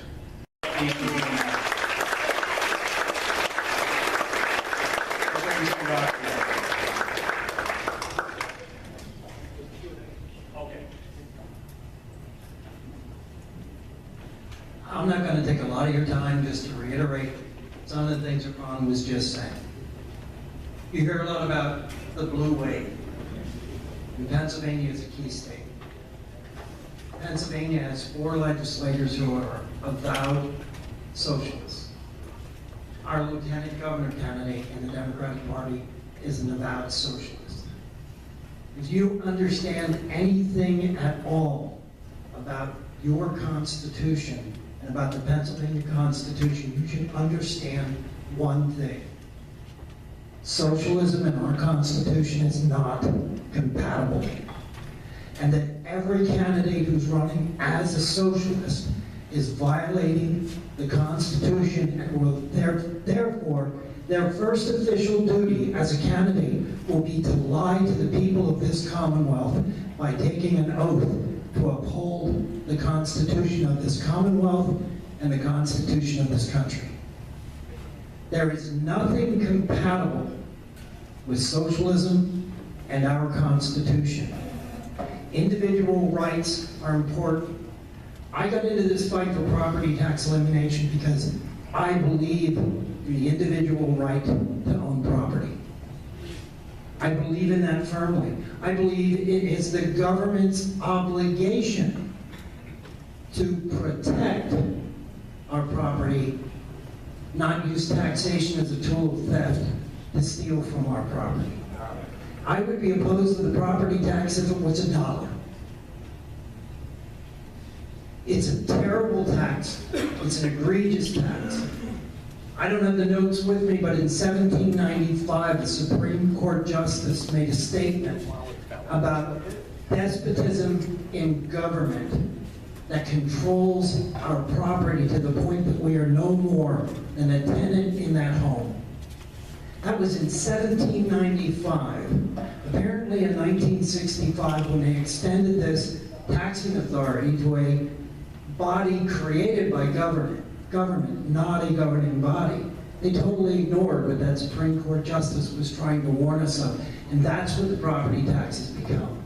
Like Ron said, I spoke to Dan Muser prior to the meeting. You all know where I was at on that. But the primary's over. I'll tell you what the Democrat opponent told me, as with his position in the Department of Agriculture, it was his responsibility to make sure that farmers were obedient to government. I'm sorry, I have a brownish shirt on, but I don't wear that kind of brown shirt. I don't polish my shoes to shine for the government. That's not the boat I'm ready to ride. I am fearful for the future of our country. I'm fearful for the future of this state. And if we don't preserve this here in Pennsylvania, this big victory we had with Donald Trump, it's over. It's over. This election, and I know you hear this all the time, this election is probably one of the most important elections I've seen in my lifetime, because I understand the consequences of what socialism will do to this country. I understand what it will do to this state, and I understand the property tax, the way it stands now, is socialism. It has to die. No relief, no reform. Dave Arnold has said this repeatedly. It's time to drive a stake through the heart of the beast so it can never rise again. That's not going to happen without you. Ron and I work hard on the inside. We work hard with one another. I joke that Ron and I on this issue are Siamese twins. I don't know where I'd be without it, and I mean that. The number of times that we just have conversations talking about our frustrations on this issue. We need you. I'm chair of a 912 organization in Lebanon. We have our own property rights committee in that. And many people don't understand. Well, your home is essentially what we think about when we talk about property. Property extends to so much more. Property extends to the right to life. Property extends to the property of your ideas, the property of your opinions. Property extends to all of that stuff. If they can take your home away from you, they can take everything else away from you. And if we're willing to sit back and let them take our homes, we shouldn't be surprised when they want to control the media. We shouldn't be surprised when they want to start burning books in the public square. We shouldn't be surprised when they come after the Christian church. None of these things should surprise us. If our home is not considered sacred, then nothing about our property is considered sacred. And there's not a single founder of this country or of this Commonwealth, including William Penn, who wouldn't agree with what I just said. Amen. So we either stand up together or we're going to fall down. This is a monumental task. I don't think many of us realize, well, we're just looking at, we're going to replace it with this to do this. No, we are completely changing how we fund education. This is a radical change. It is a dramatic change, and that's part of why the fight is so hard. Because you know how hard it is to get people to think differently. How many people in here know how old the school property tax is? Actually is. How, you know there's been a property tax almost for as long as there's been civilization. What about the school property tax? Because we always hear this argument that property tax has been around forever. It's true, it has. Schools didn't have that authority until 1965. Until 1965, you were not paying a school property tax in Pennsylvania. So how did our schools get funded? They submitted their budgets to the municipal governments, where those budgets had to be approved because your municipal government understood the consequences of your taxation. That check and balance was removed in 1965, and your legislators did that. And they did it by statutory law. They gave a taxing authority to a body within government that is not a governing body. And only governing bodies should have taxing authority. I believe that to be true, but we can't undo what was done without eliminating the property tax. So, if there are questions, Ron and I, we'd be happy to answer. Question, folks? We have time for a couple questions. Okay, I'll get Who do we make the check out to? Somebody check. That's a good one. PA Liberty Alliance, thank you very much, ma'am. That's Vicki. That's great. Well, yeah, your signature. Put it in the mail. We can't keep up with you here. We do have a card. Sam, do you have the mailing address back there on one of those flyers? Yeah, I sure do. Or if you just want to hand it to me, I can get it to me. Linda. John, I think I had Sammy's to the rescue, I think he has. I think I want. John? Besides the Pennsylvania Education Association, I presume is a very big lobbyist, what other lobbying groups are attacking the tax elimination of our nation? Yeah, the easiest way to answer your question is the Pennsylvania Farm Bureau supports us. The Pennsylvania Association of Realtors supports us, and certain segments of the county commissioners' organizations support us as well. Other than that, Assume they're against us. If you're at, you want to know who the big hitters are. Sure, follow. I want to know who is lobbying for the, against this tax elimination. Are you prepared for the answer? Besides the education. Because I'm going to answer it. Chamber of Commerce is the biggest opponent other than the PSEA. The Pennsylvania Manufacturers Association is against us. The NFIB, if you can even, that's a head scratcher, so it's the chamber. But the chamber I can explain away. NFIB is a little tougher. Small business people who have a much harder time dealing with the property tax, they are for some reason against us. The Commonwealth Foundation up until now has been against us, if you mentioned that. Who else do we have, Jim? The big ones that are opposing us, Ron mentioned most of them. Mike, get to the mic. Get to the mic, Jim. We have, and they'll tell you no, but we know for a fact from the legislators that AFP has lobbied against this issue. They'll tell you that they're neutral in this issue, but they have not been neutral. They have been in legislators' office. I can give you two examples. Mario Scavella's office and Dave Reed's office and Kim Ward's office. All of them have admitted that it was AFP who pressured. So we have to understand that not everybody is with us. I like a lot of what AFP is doing. I want to say that here, so I don't want to sound like I'm just bashing them. And I'm starting to wonder, Americans for whose prosperity? Because if they're not willing to defend us in our homes, whose prosperity are they looking out for? A couple more quick questions and answers. Is Commonwealth Foundation still opposed? We have it over here.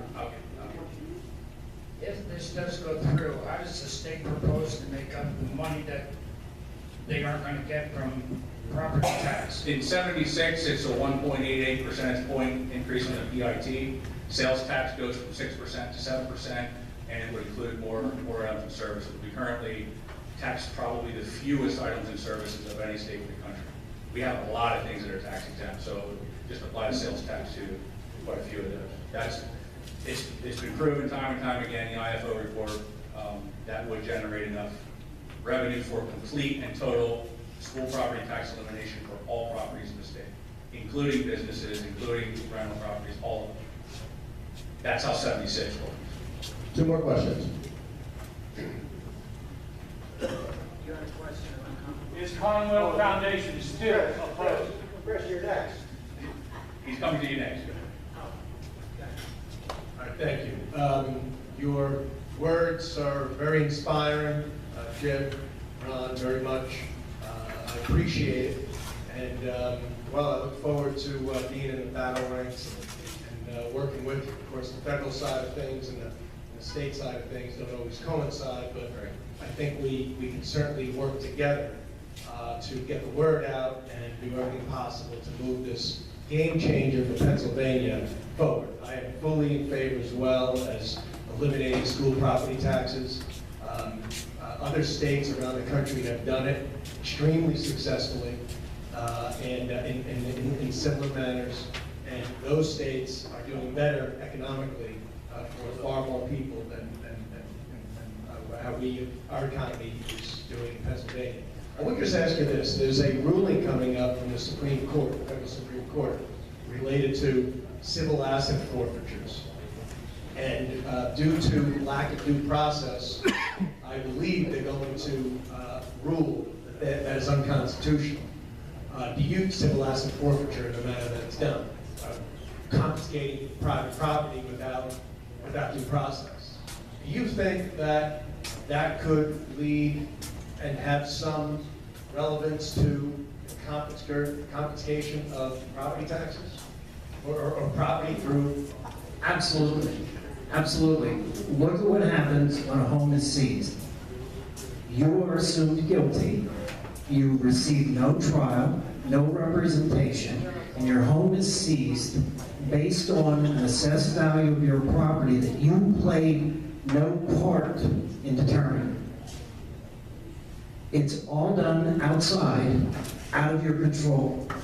There is no due process, there is no hearing, there is no jury, there's nothing. So yes, absolutely, that can come into this. Final question? Chris? Is the Commonwealth Foundation still opposed? The answer is, we're going to find out.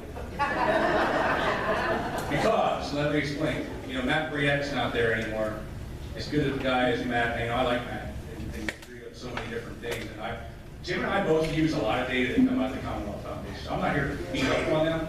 I'm just here to oppose them on this particular issue and let you know, so you can also let them know how you feel. But Matt Briette's no longer there. The guy that replaced him is no longer there. Stephen Bloom, who is a supporter of this, is now working for Commonwealth Foundation. So we're hoping to, at some point in the future, have some conversations with Steve and see if we can't maybe work towards getting Commonwealth to shift their views on it. That would be nice. Thank you, Dan, by the way. We look forward to working with you, and we can always use the help of our congressman on this issue, even though it's a federal issue. Okay. Quick question. I've been supporting the Commonwealth Foundation because we support school choice for Pennsylvania. Right. And so what's the reasoning for opposing this change in the taxation? I can only give you their stated reasons, and everything else will be my opinion. So their stated reasons, they kind of use that we can't tax the diapers argument to. They say things like it's just a tax shift, and we don't support tax shifts because it's not really, in their view, a reduction because you're shifting to other forms. They have a whole litany of sort of reasons. The biggest head scratcher, though, I'm not going to, I can tell you why I think, I'm just going to maybe not do that tonight. But the biggest head scratcher is exactly what you just said. They are such big proponents of school choice, and this is such a road paver to get to school choice. And this is what we've been trying to talk to them about. The school property tax has to stay, you guys know, it has to stay with your local school. And if you have parents that want to send their kids to private school or somewhere else, they still have to pay that school property tax and come up with tuition somewhere else.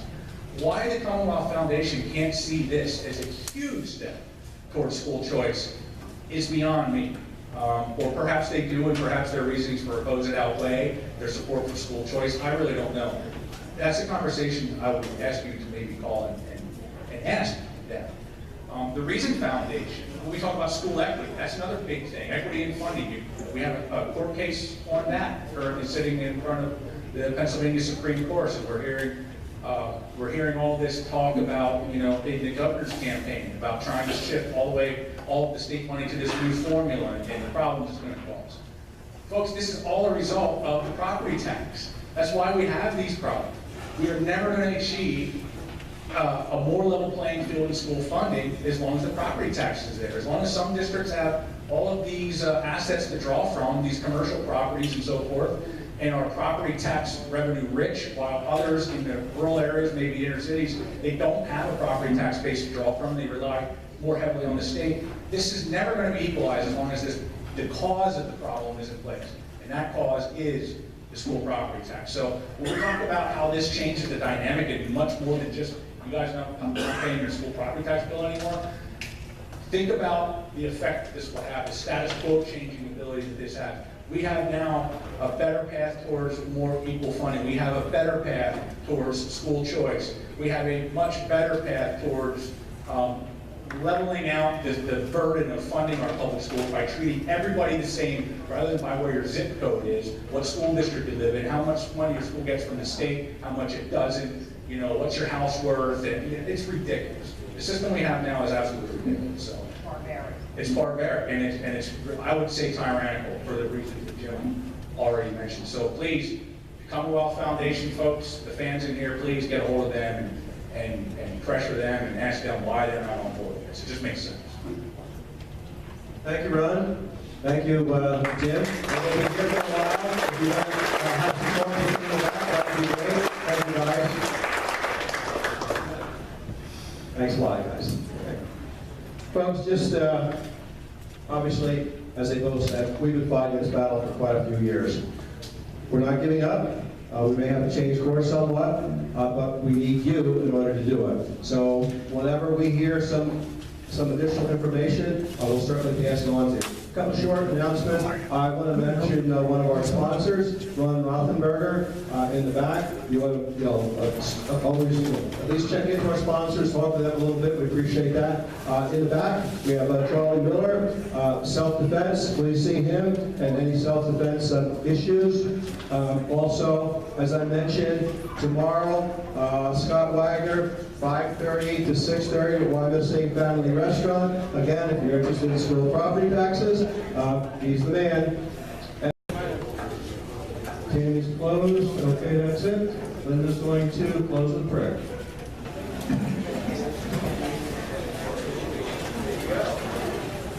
Heavenly Father, as we come to the end of our time together, we thank you for what has been accomplished here today. May the matters discussed serve as a catalyst to move us forward and cause us to advance and see growth in all areas of our lives. May we leave here recognizing that you are the God of all wisdom and you are willing to lead us forward. This we pray in the name of Lord Jesus Christ. Amen. Thank you, Linda. Thank you, folks. Next month, bring a friend. Thank you.